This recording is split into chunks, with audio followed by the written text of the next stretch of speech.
Hey guys, welcome to Amity Tracks, and welcome to 1992, the year I graduated high school. Been a long time since them days. What happened in 1992 other than my graduation from high school? Well, how about The Silence of the Lambs winning Best Picture at that year's Academy Awards? Hurricane Andrew slams into Florida. John Gotti is sentenced to life in prison. The Mall of America opens in Minnesota, the largest mall in all of the United States. The LA riots over the Rodney King video. South Africa finally ends apartheid. And we had a presidential election in 92 here in the United States. President George H.W. Bush running for re-election, challenged by Bill Clinton, and third party candidate, eccentric Texas millionaire, billionaire, I don't know, he was rich, Ross Perot. And of course, Bill Clinton will win that election. 92 was a good year for music, too. Now, I was kind of looking through a lot of these. There's some really good stuff in 92. So let's get into it. These are my top 10, my favorite 10 albums. And then we'll have a list of honorable mentions here at the end. Number 10. Number 10 might be kind of a little cult album, sort of a, I don't know. I bet you a lot of you guys aren't familiar with this record, although some of you may be.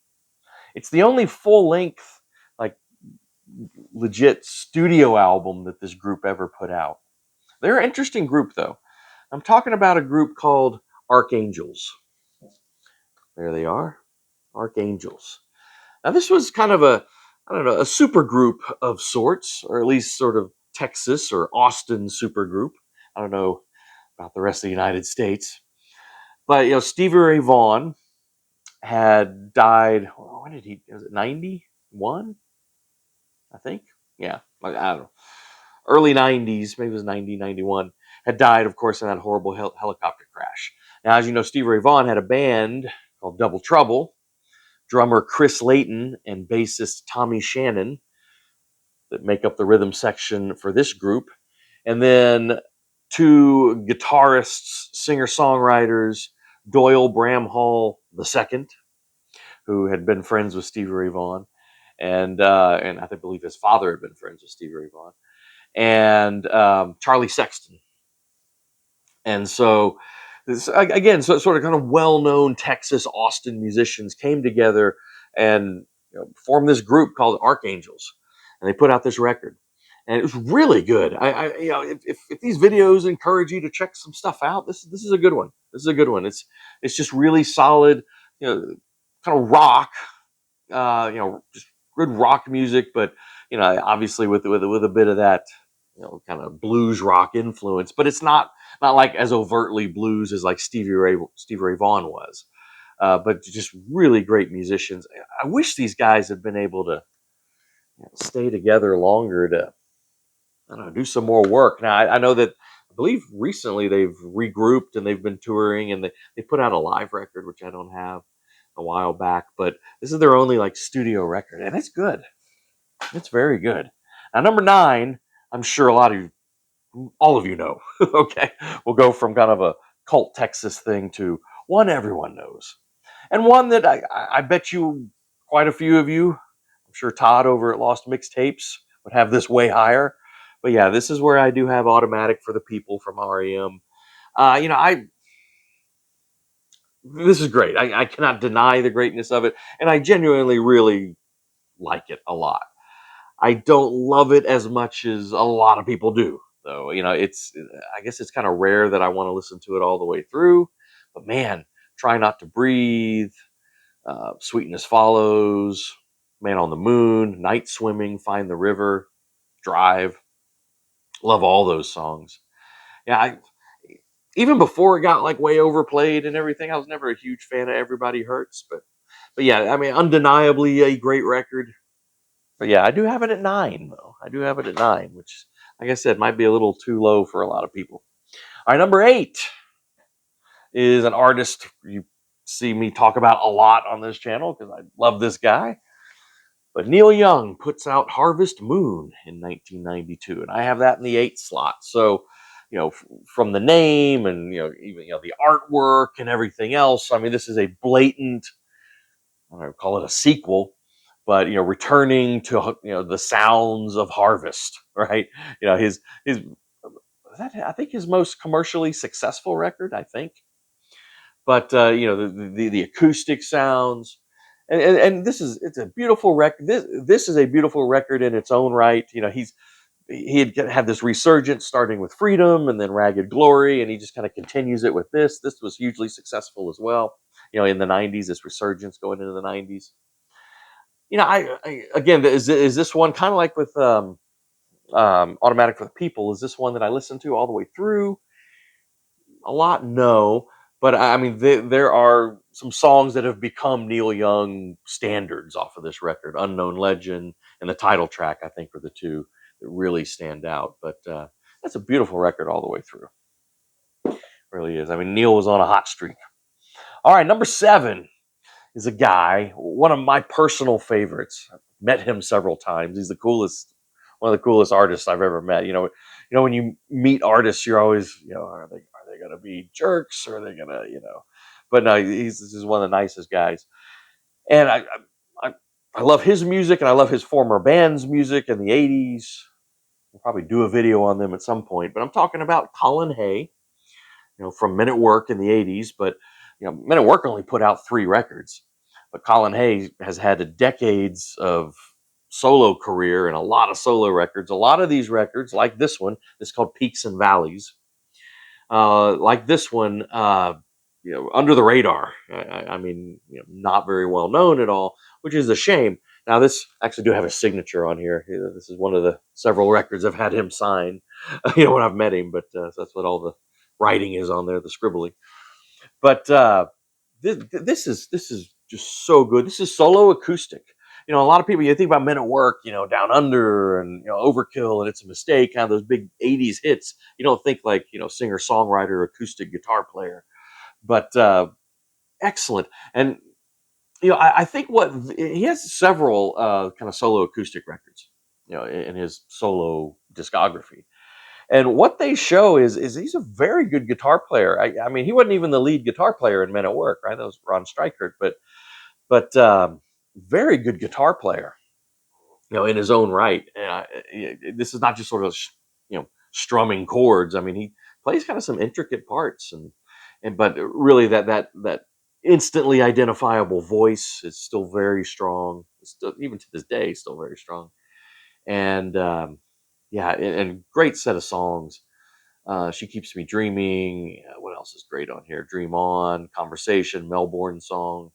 Just some really great singer songwriter acoustic stuff on here, which you might not associate with the voice of Men at Work, but yes. Number 6. Number 6 is, I think, incredibly important record for the '90s, groundbreaking record.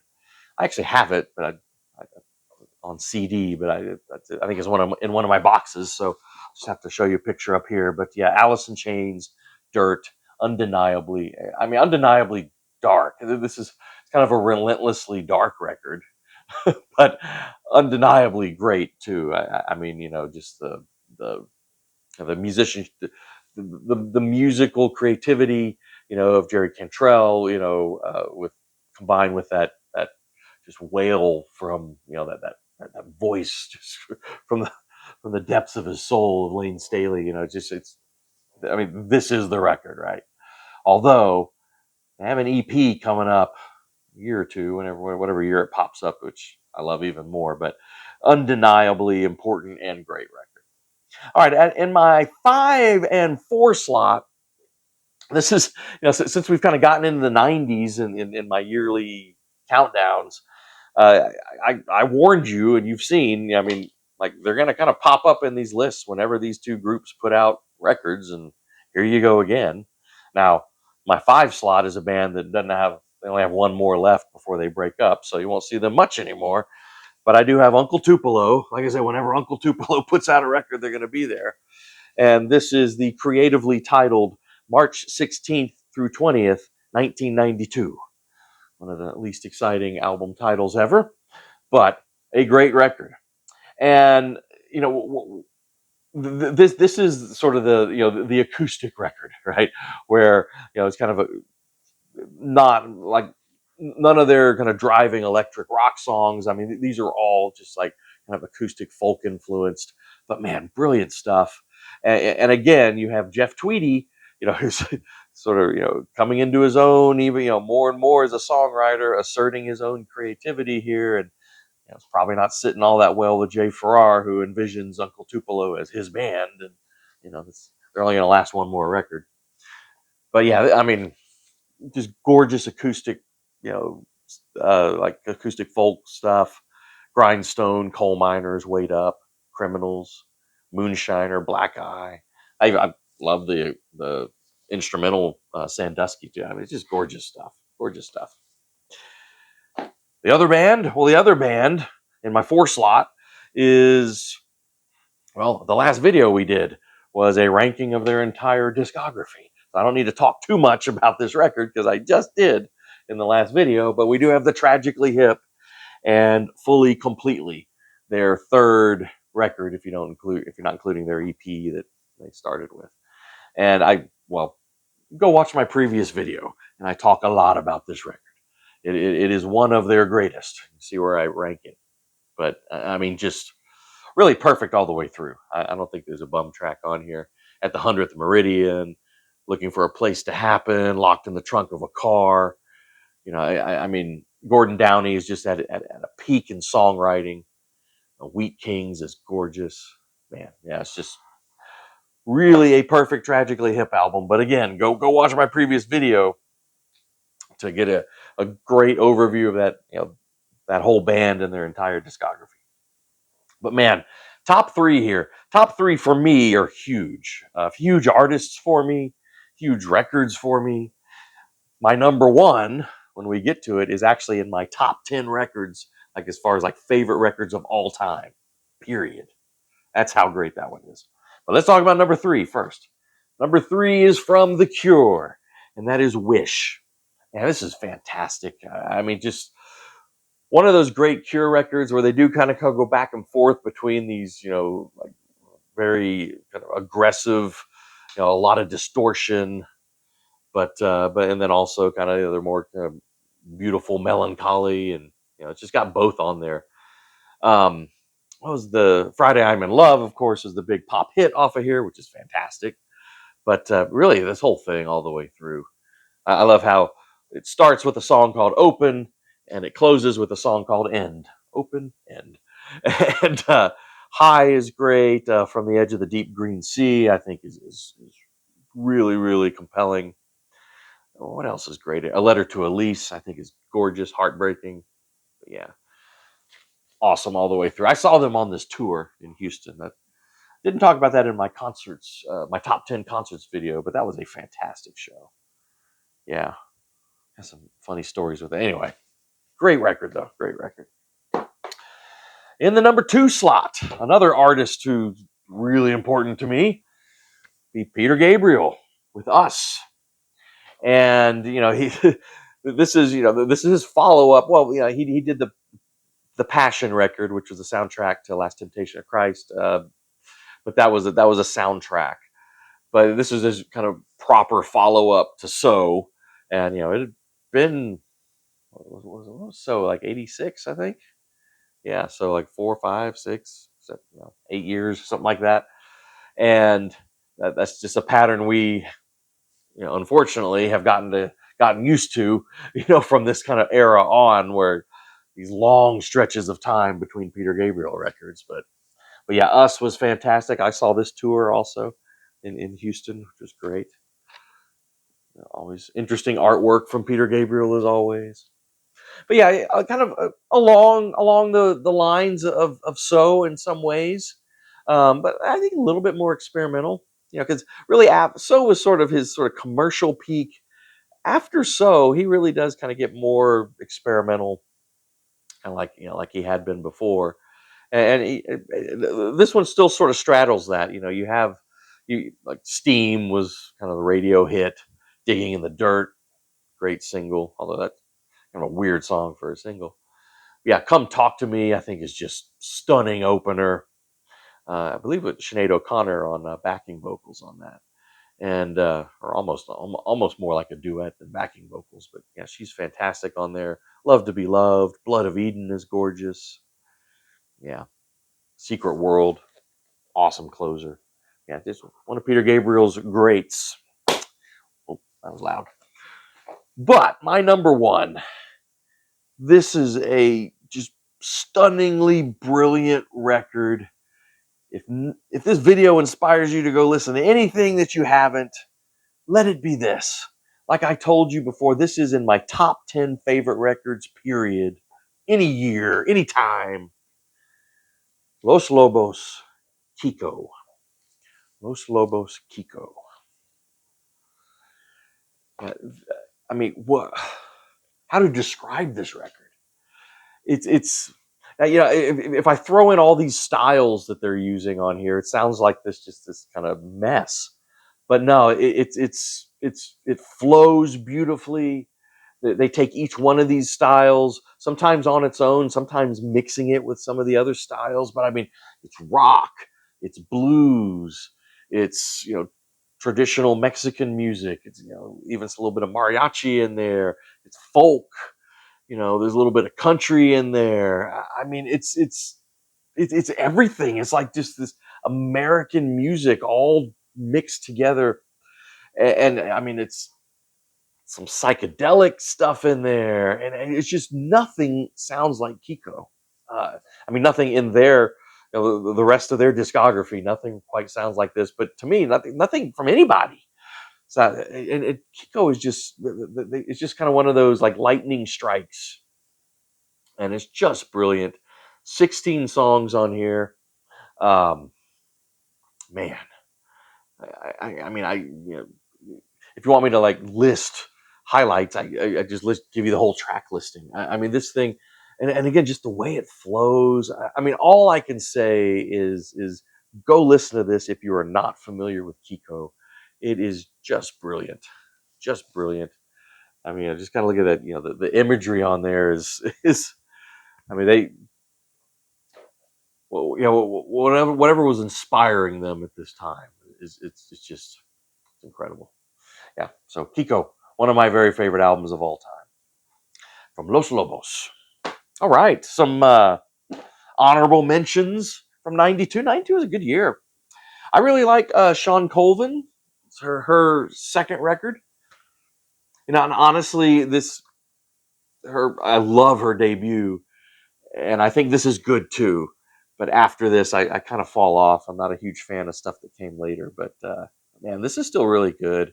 Round of Blues is awesome. Monopoly, Orion in the Sky is gorgeous. Climb On. I mean, yeah. So it's not quite as sort of acoustic and stark as her stunning debut. This, she kind of adds more instrumentations, more sort of a band, but still some really good songs on here. I think fantastic. I've talked a lot about Bela Fleck and the Flecktones in recent videos. That's another group where a lot of these records pop up in the '90s, and their third one, UFO Tofu, is great. This is the third and final from that amazing original lineup. Howard Levy would leave after this, and he returns way later, but it's like decades later. but uh, but yeah, kind of the end of that original era. Bela Fleck and the Flecktones. That third one. See what else we got. Buffalo Tom, Let Me Come Over. Great stuff. Robert Cray. I'm a big Robert Cray fan. I think just one of the great modern blues and kind of R&B guitar players and singers. I Was Warned. Really good record of his. Lindsey Buckingham. I actually I have all these. But again, I think a lot of them are in like CDs. We're getting in the '90s. Those more CDs than vinyl. They're in boxes. But yeah, Lindsey Buckingham, Out of the Cradle. I mean, really, he's always innovative. Really is. Let's see. Gin Blossoms, New Miserable Experience. Great, just kind of modern pop, or pop into the '90s, I should say. Kind of that jangle rock, all right.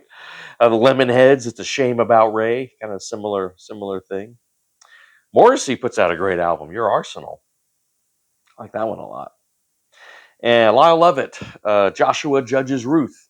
Lyle Lovett, a very unique kind of Texas singer songwriter, sometimes thrown in with country, but he plays a lot of different stuff. But this was the first record I got of his that when I kind of got. I saw him live at a music festival in '92.